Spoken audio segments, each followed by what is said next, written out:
આપ જોઈ રહ્યા છો સ્પાર્ક ટુડે ન્યૂઝ। મહિલા દિવ્યાંગો હેતુ નેશનલ કેરિયર સર્વિસ સેન્ટર સમાજ સુરક્ષા સંકુલ નિઝામપુરા ખાતે વડોદરા મેરેથોન અને રમત મહાકુંભ વિજેતાઓનું સન્માન અને કરિયર માર્ગદર્શન કાર્યક્રમ યોજાયો છે, જેમાં મોટી સંખ્યામાં દિવ્યાંગ મહિલાઓ ઉપસ્થિત રહ્યા છે।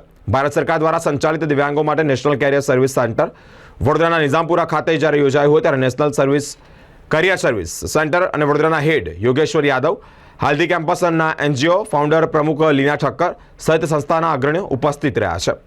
કોમ્પ્યુટર એપ્લિકેશન અને સેક્રેટરીયલ પ્રેક્ટિસ, ડ્રેસ મેકિંગ સહિતની તાલીમ પણ આપવામાં આવી છે, સાથે દિવ્યાંગ મહિલાઓને માર્ગદર્શન પણ આપવામાં આવ્યું છે। भारत का 23वां दिव्य कला मेला था जो वडोदरा में आयोजित हुआ। तो उस दिव्य कला मेले में हमारे यहाँ से 3 स्टॉल हमने उस मेले में लगाई थी।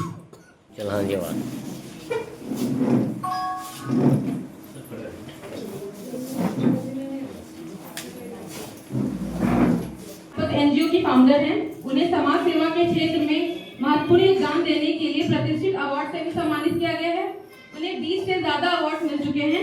बहुत कीमती समय निकाल करके आप आए। आपका शेड्यूल बहुत बिजी होता है, मुझे पता है, क्योंकि हर घटनाक्रम को आपको कवरेज करना पड़ता है जहाँ पे भी चल रही होती है। तो उसमें से बहुत कीमती समय आपने निकाल करके इस सेंटर के लिए दिया है, तो मैं आप सभी का जो है दिल से आभार व्यक्त करता हूँ।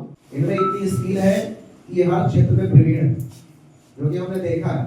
अभी हाल ही में वडोदरा के अंदर भारत सरकार का